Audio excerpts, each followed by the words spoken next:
ಕರ್ನಾಟಕದಲ್ಲಿರ್ತಕ್ಕಂಥ ಎಲ್ಲ ರೀತಿಯ ಸಮಸ್ಯೆಗಳ ಪರಿಹಾರಕ್ಕೆ ಕರ್ನಾಟಕ ಪ್ರಾಂತ ರೈತ ಸಂಘ ಹೋರಾಟ ಮಾಡ್ತದೆ. ಬಂಧುಗಳೇ,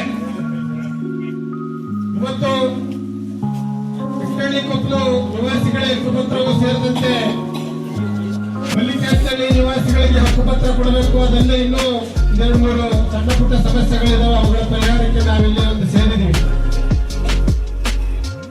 ಈ ಪ್ರತಿಭಟನೆಯಲ್ಲಿ ಕರ್ನಾಟಕ ಪ್ರಾಂತ ರೈತ ಸಂಘದ ಒಳವಳ್ಳಿ ತಾಲೂಕು ಅಧ್ಯಕ್ಷರಾದಂತ ಭರತರಾಜ್ ಅವರಿದ್ದಾರೆ. ಅವರಿಗೆ ನಾನು ತಮ್ಮೆಲ್ಲರೂ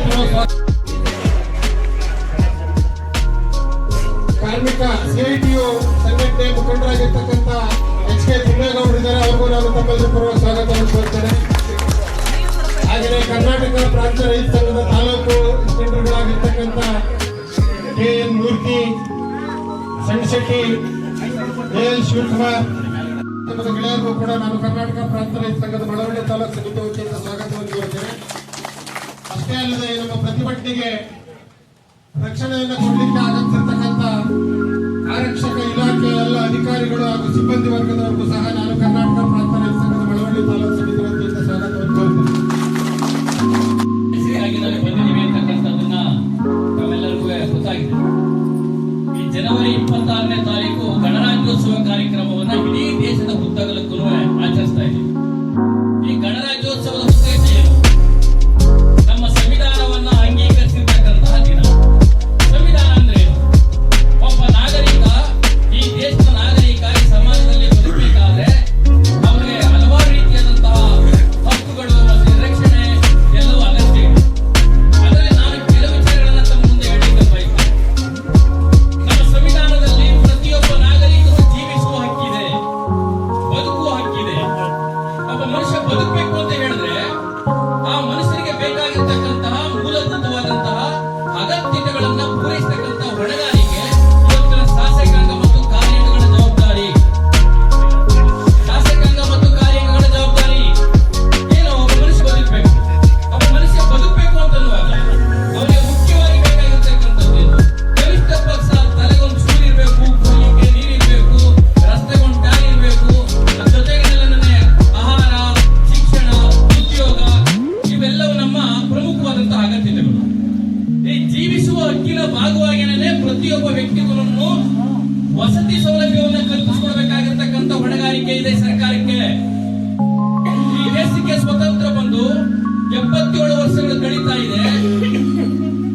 ಒಂದು ಕುಟುಂಬ, ಗಂಡ ಹೆಂಡತಿ ಮಕ್ಕಳು ಸ್ವತಂತ್ರವಾಗಿ ವಾಸ ಮಾಡಲಿಕ್ಕೆ ಯೋಗ್ಯವಾದಂತಹ ಒಂದು ಘನತೆಯಿಂದ ಜೀವನ ಮಾಡಲಿಕ್ಕೆ ಬೇಕಾಗಿರ್ತಕ್ಕಂತಹ ಈ ದೇಶದ ನಾಗರಿಕರಿಗೆ ಒಂದು ವಸತಿಯನ್ನು ಸಹ ಕಲ್ಪಿಸಿಕೊಡಲಿಕ್ಕೆ ಆಗಿಲ್ಲ ಅಂತ ಹೇಳಿದ್ರೆ ಈ ದೇಶದಲ್ಲಿ ಆಡಳಿತವನ್ನು ನಡೆಸಿದಂತಹ ಸರ್ಕಾರಗಳು ಮತ್ತು ರಾಜ್ಯದಲ್ಲಿ ಆಡಳಿತ ನಡೆಸಿದಂತಹ ಕಾಂಗ್ರೆಸ್ ಇರಲಿ, ಜನತಾದಳ ಇರಲಿ, ಬಿಜೆಪಿ ಅಂತ ಬಂಡವಾಳಶಾಹಿ ಪಾರ್ಟಿಗಳೇನಿದೆಯೋ ಅವರು ಮತ್ತೊಮ್ಮೆ ಒಂದು ಜನತೆಯಲ್ಲಿ ಮತ ಕೇಳತಕ್ಕಂತಹ ಈ ದೇಶದ ನಾಗರಿಕರನ್ನ ರಕ್ಷಣೆ ಮಾಡುವಂತೆ ಹೇಳ್ಕೊಳ್ತಕ್ಕಂಥ ಯೋಗ್ಯತೆ ಇದೆಯಾ ಅಂತ ಇವತ್ತು ನಾವು ಪ್ರಶ್ನೆ ಮಾಡಬೇಕು ಬೇಡ? ಯಾಕಂದ್ರೆ 77 ವರ್ಷ ಆಡಳಿತ ಮಾಡಿದ್ರಿ ನೀವು. ಇಲ್ಲಿ ನಮ್ಮ ಮಲ್ಲಿಕಾರ್ಜುನ ಗ್ರಾಮದವರು 30 ವರ್ಷಗಳಿಂದ ಮನೆ ಕಟ್ಕೊಂಡಿದ್ದಾರೆ.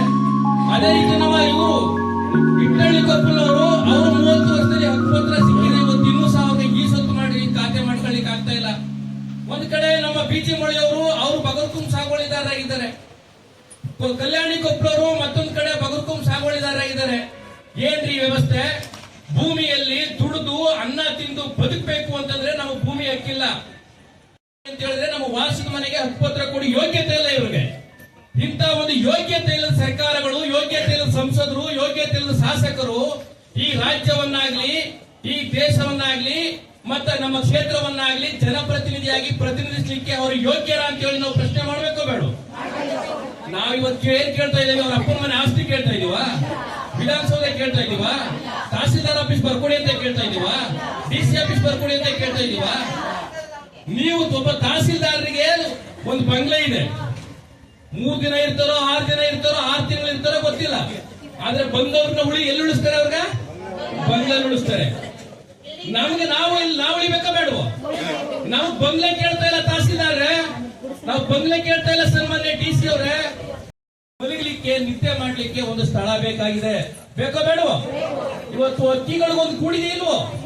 ಹಕ್ಕಿಗಳು ಒಂದೊಂದು ಗೂಡನ್ನ ಕಟ್ಕೊಳ್ತಾ ಮಾಡ್ತವೆ ಅಂತಂದ್ರೆ ಮನುಷ್ಯರು ಒಂದು ಗೂಡನ್ನ ಕಟ್ಕೊಂಡಿರ್ತಕ್ಕಂಥ ಆತಂಕ ಇಲ್ದೇನೆ ಇವತ್ತು ಬದುಕಲಿಕ್ಕೆ ಆಗ್ತಾ ಇದೆಯಾ? ಇವತ್ತು ನಮ್ಮ ಎಷ್ಟೋ ಜನರು ಸಾಲ ಮಾಡಿ ಏನೋ ಒಂದು ವಿಶ್ವಾಸ ಇಟ್ಟು ಒಂದು ಮನೆ ಕಟ್ಕೊಂಡಿದ್ದಾರೆ.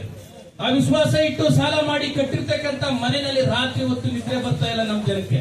ಯಾಕೆ ನಿದ್ರೆ ಬರ್ತಾ ಇಲ್ಲ? ಸಾಲ ಮಾಡಿ ಒಂದ್ ಕಡೆ ಮನೆ ಕಟ್ಟಿದೀವಿ, ನಾಳೆಕ್ಕೆ ಈ ಮನೆ ನಮ್ದಾದೋ ಇಲ್ವೋ, ಒಂದ್ ಕಡೆ ಸಾಲನು ತೀರ್ಸ್ಲಿಕ್ಕೆ ಆಗ್ತದೆ, ಸಾಲನು ತೀರ್ಸ್ಲಿಕ್ಕೆ ಕಷ್ಟ. ಈ ಮನೆ ನಾಳೆ ಬಂದ್ಬಿಟ್ಟು ಒಪ್ಪತ್ರ ಇಲ್ಲ ಇನ್ನೊಂದಿಲ್ಲ ಅಂತ ಹೇಳಿ ಯಾವನಾದ್ರೂ ಹುಚ್ಚು ದೊರೆ ಬಂದು ಎತ್ತಿ ಹೊಡೆದಾಕುವಂತ ಸಂದರ್ಭ ಬಂದ್ರೆ ನಾವ್ ಏನ್ ಮಾಡೋದು? ನಮ್ಮ ಮಕ್ಕಳೇನ್ ಮಾಡೋದು? ನಾವೇನೋ ವಯಸ್ಸಾಯ್ತು ಹೆಂಗೋ ಸತ್ತು ಹೋಗ್ತೀವಿ. ಆದ್ರೆ ನಮ್ಮ ಮಕ್ಕಳುಗಳು ಭವಿಷ್ಯದಲ್ಲಿ ಕನಸುಗಳನ್ನ ಇಟ್ಕೊಂಡಿದ್ದಾರೆ. ಆ ಮಕ್ಕಳುಗಳು ನಾವು ಸಾಂಸಾರಿಕವಾಗಿ ಜೀವನ ಮಾಡ್ತಾ ನನ್ನ ಮಕ್ಕಳುಗಳಿಗೂ ಶಿಕ್ಷಣ ಕೊಟ್ಟು ಉದ್ಯೋಗದಿಂದ ಬದುಕಿ ಒಂದು ಒಳ್ಳೆ ರೀತಿಯಾದಂತಹ ಜೀವನವನ್ನು ನಡೆಸಬೇಕು ಅಂತ ಹೇಳಿ ಕನಸನ್ನ ಇಟ್ಕೊಂಡಿರ್ತಕ್ಕಂತಹ ಆ ಮಕ್ಕಳುಗಳ ಭವಿಷ್ಯ ಏನು ಅಂತ ಹೇಳಿ ತಂದೆ ತಾಯಿಗಳು ಹೊತ್ತು ಕೊಡ್ತಾ ಇದ್ದಾರೆ.